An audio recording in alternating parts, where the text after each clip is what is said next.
আমার মনে হয় ছোট থেকেই প্রত্যেকটা মেয়েকে তার আত্মরক্ষা করার জন্য তাকে সঠিক শিক্ষা দেওয়া আমাদের মা বাবাদের উচিত।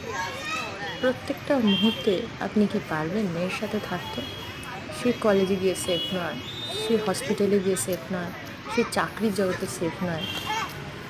পড়াশোনা হয়তো প্রচুর করলো, কিন্তু পড়াশোনা করার পরেও প্রত্যেকটা মুহূর্তে চিন্তা, রাতে বাড়ি ফিরবে কী করে, সে অফিসে যাচ্ছে, অফিসের পরিবেশ ঠিকঠাক আছে তো, বা কলেজে যাচ্ছে, কলেজের পরিবেশ ঠিকঠাক আছে তো। কীভাবে কীভাবে আপনি তাকে সেফটি দেবেন? প্রত্যেকটা মুহূর্তগুলো যেন এত চিন্তা, যত দিন যাচ্ছে তত আমরা চিন্তা নিচ্ছি।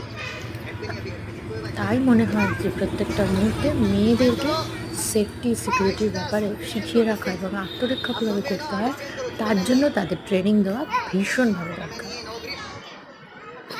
दोनों लाइक करो बेटे एक ही लाइक क्यों करती हो लेफ्ट टू राइट कंटिन्यू चलो